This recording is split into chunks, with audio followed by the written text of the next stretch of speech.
Because of Winn Dixie by Kate DiCamillo. Chapter 19. In the morning, me and Winn Dixie went down to sweep the pet store, and I took a litmus lozenge for Otis. Is it Halloween? Otis asked when I handed him the candy. No, I said. Why? Well, you're giving me candy. It's just a gift, I told him. For today. Oh, said Otis. He unwrapped the litmus lozenge and put it in his mouth. And after a minute, tears started rolling down his face. Thank you, he said. Do you like it? I asked him. He nodded his head. It tastes good, but it also tastes a little bit like being in jail. Gertrude, Gertrude squawked.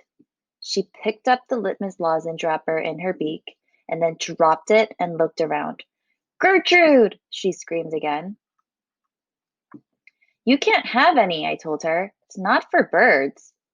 Then real quick, before I lost my nerve, I said, Otis, what were you in jail for? Are you a murderer?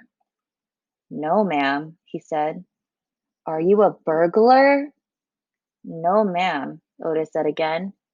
He sucked on his candy and stared down at his pointy-toed boots.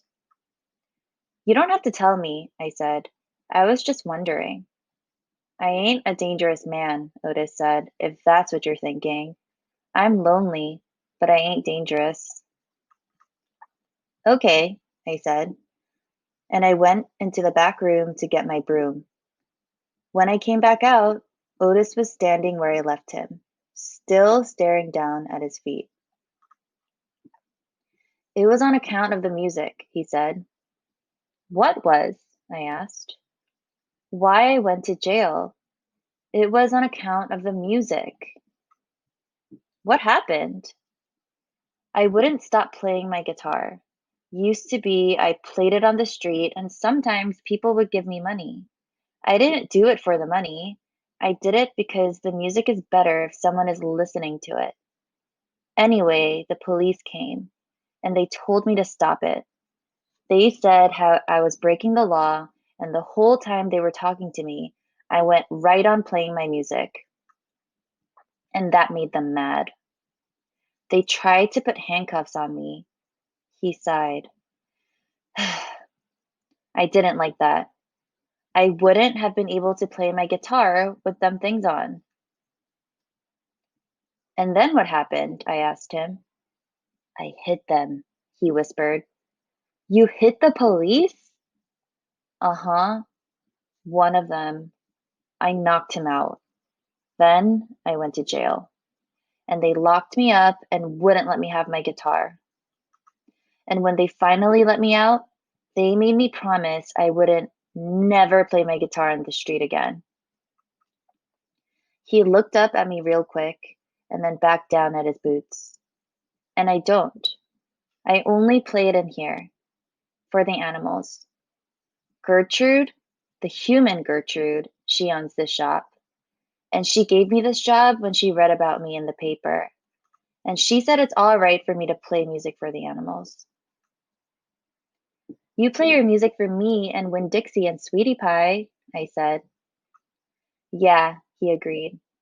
But you ain't on the street. Thank you for telling me about it, Otis, I said. It's all right, he said. I don't mind. Sweetie Pie came in and I gave her a litmus lozenge, and she spit it right out. She said that it tasted bad. She said that it tasted like not having a dog. I swept the floor real slow that day. I wanted to keep Otis company. I didn't want him to be lonely. Sometimes it seemed like everybody in the world was lonely. I thought about my mama. Thinking about her was the same as the hole you keep on feeling with your tongue after you lose your tooth. Time after time, my mind kept going to that empty spot, the spot where I felt like she should be.